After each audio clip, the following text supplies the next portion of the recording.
If you've looked into publishing as an author, you've probably heard that you need a platform. One piece of that platform is social media. So today I want to talk about how to approach social media as an author. First, I do want to remind you that this is just a piece of your platform, and it's not the most important one. The most important and effective part of your author platform is your email list. Social media is a way to get people there.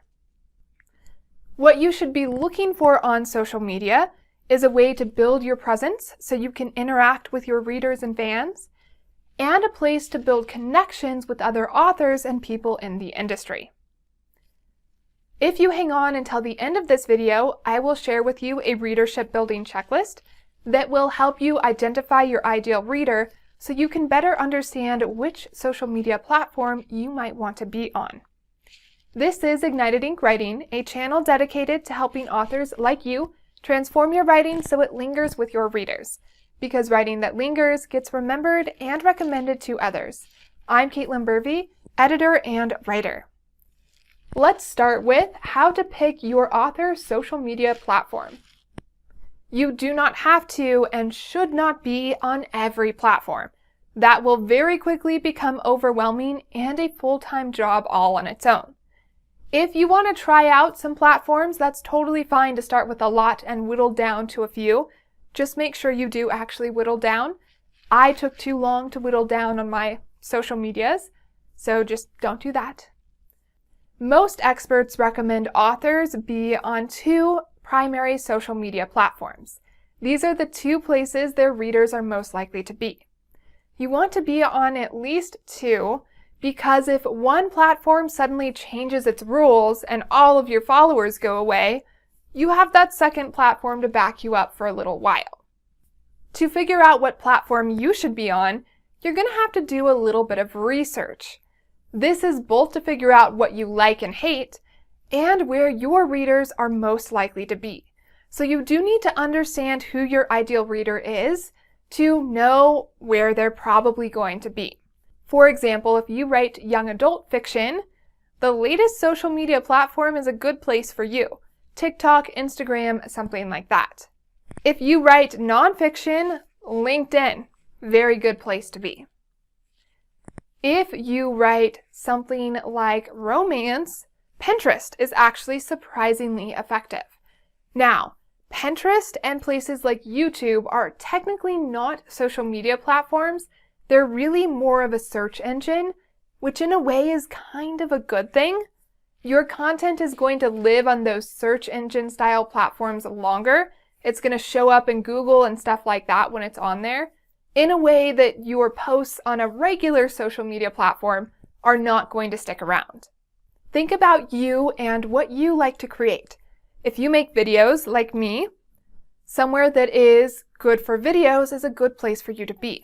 YouTube, TikTok, most social media platforms do allow video sharing. If you blog, you definitely want to be posting that on Pinterest. Second to Google, most of my blog's traffic comes from Pinterest, by far. So look at that, then look at what you enjoy. What platform is intuitive to you? What platform do you just not get? For me, Twitter, I've never really gotten into Twitter, so that's not my platform. I have recently really enjoyed TikTok as an author. Facebook is a go-to for most people. If you don't know what platforms to pick, have one of them be Facebook and then pick something else for the others. I know Facebook isn't the friendliest place. We don't really like what we're hearing about them in the news, but they are effective for marketing and for authors. When you're choosing your platform, ask yourself, who is your ideal reader? Where are they the most likely to be?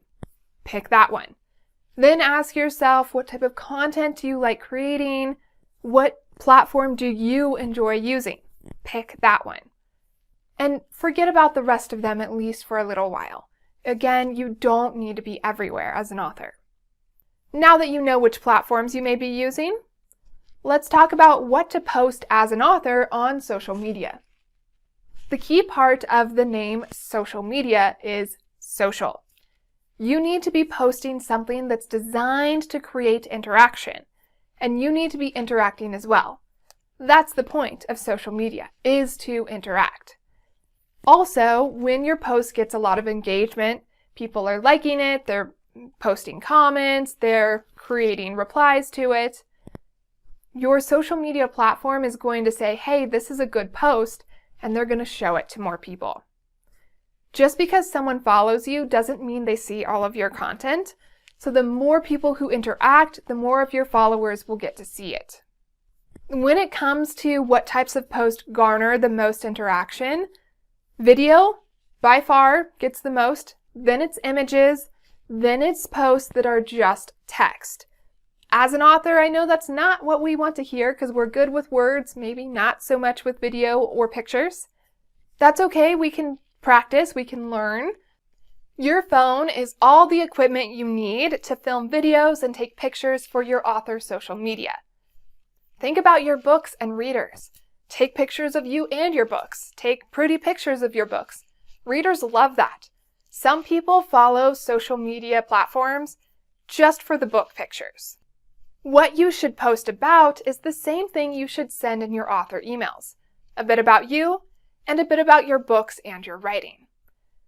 Social media is a good place for you to interact with other people, so you want to show a little bit of your personality, some of your interests, maybe your hobbies, and then you also want to share things about your books, where you are in the writing process, what's been inspiring you, an awesome review that you got recently, pictures of your books, that sort of a thing. However, you should not shout, "Buy my book," on any social media platform. That will get you blocked and kicked out of groups really quickly. People don't like that. Instead, share your pitch, the back cover blurb that goes on your book. Maybe talk about your favorite character.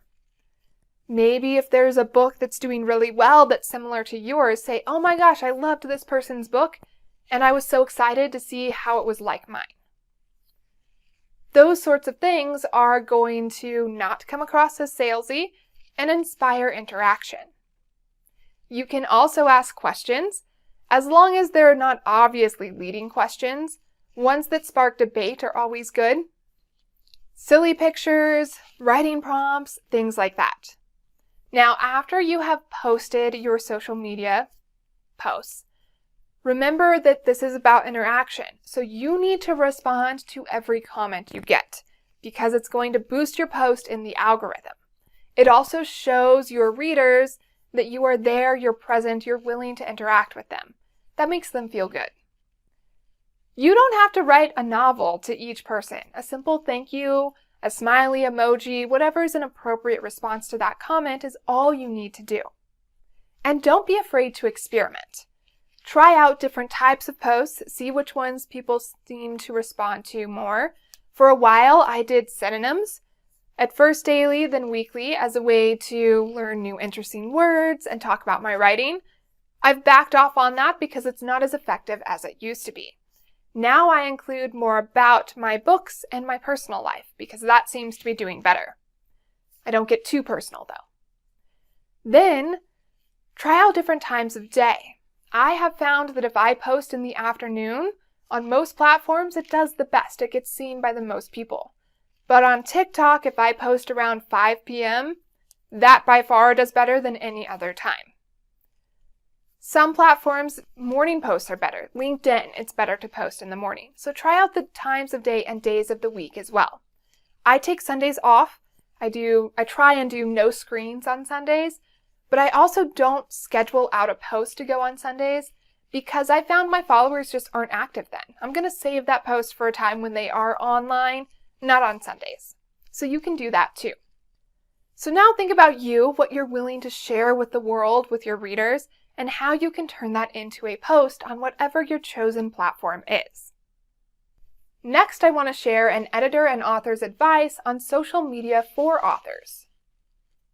In my experience, authors either hate the idea of having to do social media or are already so involved with a platform that it's easy for that to suck away all of their writing time. So we need to find some sort of a balance. The hardest part of social media marketing is time management. It's having that author presence online and still completing the next book and all of the other things you have to do as an author. So sometimes taking 5 minutes in the evenings each day to just go through and respond to any comments you might have gotten is all it takes. Then batch your content. Don't create a social media post every day. That's going to take way longer. Instead, set aside some time once a week, once a month to schedule out your posts. Use a software like Later or Hootsuite and literally schedule when your posts are going out. Create them all at once for a couple of weeks. You don't have to think about it. Then just check once a day to see if anyone responded and what you might want to put. When you use a scheduler, it will allow you to be a little bit more spontaneous with your posts too. So if you have a day where you're like, oh, I want to say this, or I want to contribute to this trend that's happening, go ahead and make that still. But don't feel like you have to be creative in that way every day. That's what schedulers are for. And then remember, you're an author, not an influencer. So your goal is not to create some huge following and make money from that. Your goal is to get people to read your books. So on social media, what you want to do is eventually migrate those followers onto your email list because you own your email list and it's a more effective way to market. You need to get people to know, like, and trust you as an author to convince them that your book is the one they should purchase and read. Know, like, and trust is vital in today's society when it comes to where we purchase our products. Social media is a great way to build that. You get to share a little bit of you. People can go and look back at your old posts. They can get a sense of who you are, or at least who you want the world to see as your author persona. So don't be afraid of social media as an author. And don't forget, you can always ask for help. There are plenty of marketing classes and coaches out there who will help you build your presence. You can even hire someone to do it all for you, but that can get a little pricey.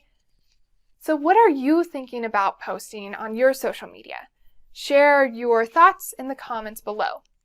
And for more videos on marketing and writing, subscribe to Ignited Ink Writing, a channel dedicated to helping authors like you transform your writing so it lingers with your readers. Because writing that lingers gets remembered and recommended to others. I'm Caitlin Burvey, editor and writer. To find out more about me, go to www.ignitedinkwriting.com. There you will also find that readership building checklist, which will help you identify who your ideal reader is and on what social media platform they might be. I've also linked to it in the show notes. And if you want to see how I interact with my followers, you can find me on Facebook primarily. I'm on Instagram and I'm also on TikTok as an author on TikTok in particular. And now it's your turn to choose 2 primary social media platforms. Start building your posting schedule, your ideas, and interacting with your readers to ignite your ink.